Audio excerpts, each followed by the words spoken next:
أعوذ بالله من الشيطان الرجيم. بسم الله الرحمن الرحيم. يا أيها الذين آمنوا إذا قمتم إلى الصلاة فاغسلوا وجوهكم وأيديكم إلى المرافق وامسحوا برؤوسكم وأرجلكم إلى الكعبين وإن كنتم جنبا فاطهروا. یہ سورہ مائدہ کی آیت نمبر 6 ہے،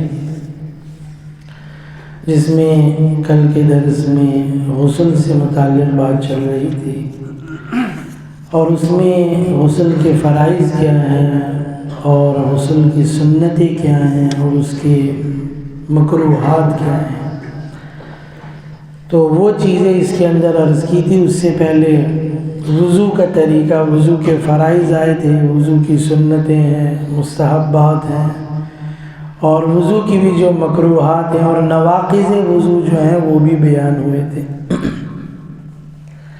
غسل کا طریقہ یہ مختصر سا بس سن لیں اس کے اندر کہ جب غسل کا ارادہ ہو تو اس کے اندر پہلے تو یہ چیز ہے کہ آدمی استنجا کر لے. یہ پہلے آگے بھی ابھی اس میں بھی بات آئی تھی کہ اگر ناپاکی ہے تو دور کر لینی چاہیے. تو ضرورت ہے سب سے پہلی چیز اس کے لیے استنجا کر لینا، تاکہ جو ناپاکی ہے، ایک تو یہ کہ کیونکہ جو مادہ انسان کے جسم سے نکلتا ہے اس کے جسم سے خارج ہوتا ہے، تو اس کے اندر بھی یہ چیز ہے کہ جب آدمی استنجا کرے گا، اس جگہ کو دھوئے گا، پیشاب کرے گا، تو اگر وہ مادہ اس کے اندر ٹھہرا ہوا ہے اگر ابھی بھی جسم میں، تو وہ پیشاب کرنے کی وجہ سے نکل جائے گا، وہ اس کے اندر رہے گا نہیں. تو ایک تو یہ چیز اس کے اندر کہ استنجا کر لیں، اور اگر کسی ظاہری جگہ پر ناپاکی لگی ہوئی ہو تو اس کو دھو لے، پھر اس کے بعد وضو کرے. ایسے ہی وضو کرے جیسے نماز کے لیے وضو کیا جاتا ہے، اس میں کوئی فرق نہیں. اگر پختہ جگہ ہو یا تخت ہے یا پتھر ہے اس پر غسل کر رہا ہو تو پھر پاؤں بھی دھو لے. اگر فرش نیچے کا سخت ہے، زمین سخت ہے، جیسے عام طور پہ ہمارے یہاں ہوتا ہے ہمارے غسل خانوں میں، یا تو فرش ویسے اس پہ پلستر ہوا ہے، سخت ہوتا ہے، پانی جلدی سے بہہ جاتا ہے، ٹھہرتا نہیں ہے، یا ٹائل لگے ہوئے ہوتے ہیں تو وہاں پانی ٹھہرتا نہیں، جلدی سے بہہ جاتا ہے وہاں سے. تو وہاں پر آدمی جو ہے نا وہ اپنے پاؤں، جیسے نہا رہا ہے تو پاؤں بھی دھلتے رہیں گے، وضو میں بھی پاؤں دھو لے گا اور نہاتے ہوئے بھی وہ دھلتے رہیں گے، اس میں کوئی مسئلہ نہیں ہے. لیکن اگر جگہ ایسی ہے جہاں آدمی جب نہائے گا تو وہاں پانی جمع ہونے لگے گا اور اس کے پیر جو ہے وہ اسی پانی کے اندر رہیں گے، تو پھر اس کو وضو میں پاؤں نہیں دھونا چاہیے.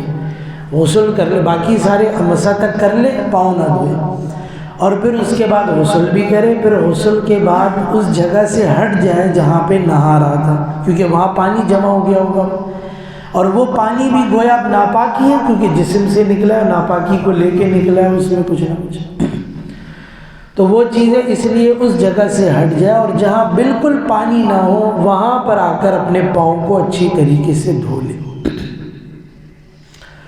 غسل کے وضو میں کلی کرتے ہوئے خوب خیال کر کے حلق تک پانی لے جائے اور منہ بھر کے کلی کرے، اور اگر روزہ نہ ہو تو غرارہ بھی کرے، اور ناک میں جہاں تک نرم جگہ ہے وہاں تک سانس کے ساتھ پانی لے جائے. وضو کے بعد تھوڑا سا پانی لے کر سارے بدن کے اوپر مل لے. وضو کر لیا اور نہانے سے پہلے تھوڑا سا پانی اپنے بدن پر مل لے.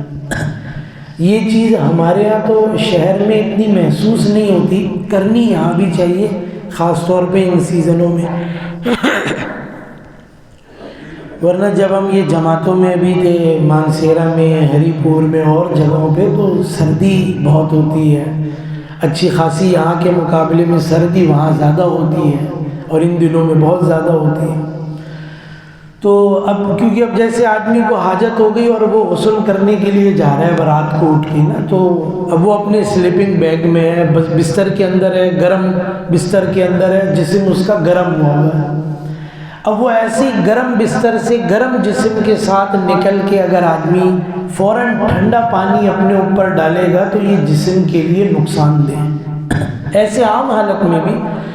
تو یہ ویسے ہی وہ چیزیں اس لیے عام حالت میں بھی، کیونکہ جسم کا مستقل ایک درجہ حرارت ہے، چاہے سردی ہو یا گرمی ہو، جسم کے اندر اللہ نے ایک ایسی صلاحیت رکھی ہوئی ہے کہ کچھ نہ کچھ اس کا درجہ حرارت ہمیشہ رہے گا. اس جسم کے اندر خود بخود کچھ نہ کچھ گرمائش رہے گی، نہ بہت ٹھنڈا ہوگا جسم نہ بہت گرم ہوگا.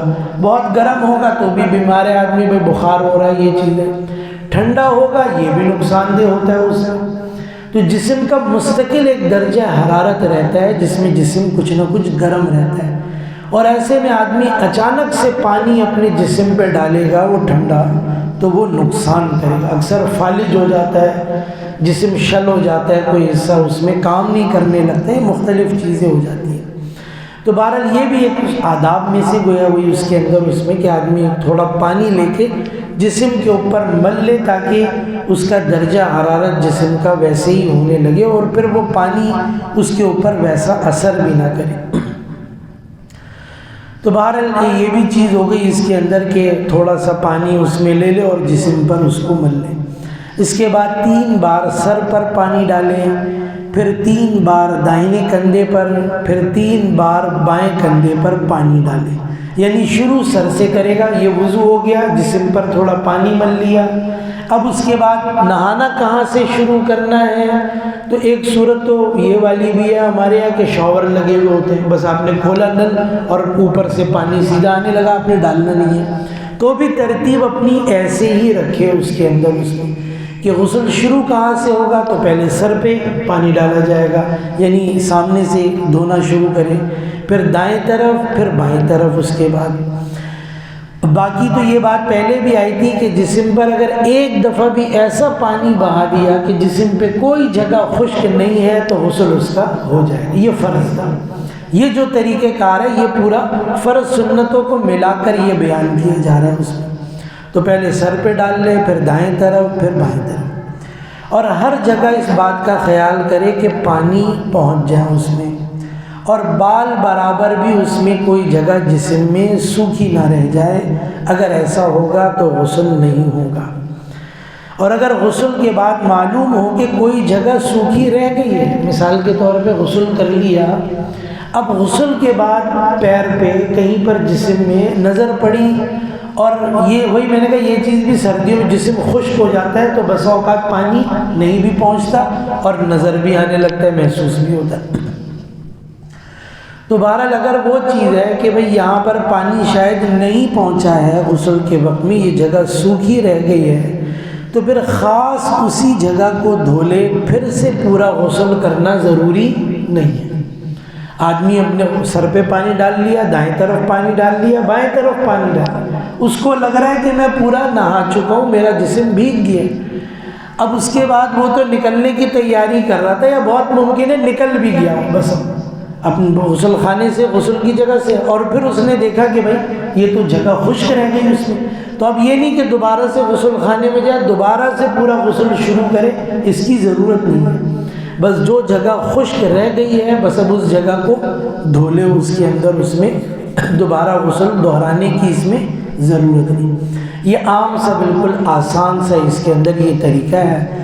اس کے اندر یہ چیزیں بھی ہو جائیں گی. اس میں وہی ناک میں بھی پانی ڈالنا ہے، شاید میں نے ابھی بتایا نہیں تھا کہ وہی کلی کرے گا، اچھی طریقے سے کلی کرے گا، ناک میں بھی وہی پانی ڈالے گا. تو بہرحال یہ طریقہ ایسا ہے جس میں فرائض اور جو سنتیں ہیں وہ سبھی چیزیں اہتمام سے اس کے اندر آ جاتی ہیں.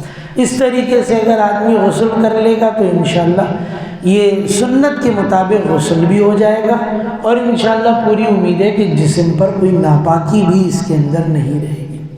تو بہرحال یہ غسل کا مختصر سا یہ کچھ طریقہ تھا. پھر تیسری چیز بھی آیت مبارکہ میں بیان ہوئی ہے تیمم سے متعلق کہ اگر پانی استعمال ہی نہیں کر سکتا، چاہے غسل کی حاجت ہو یا پھر چاہے اس کے اندر اس میں جو ہے وضو کی ضرورت ہو، اور وہ پانی استعمال ہی نہیں کر سکتا، تو اب ایسی صورت میں کیا کرے، کیسے پاکی حاصل کرے گا؟ تو اس کی یہ صورت ہے تیمم کی، اس سے متعلق بات انشاءاللہ آئندہ عرض کریں گے۔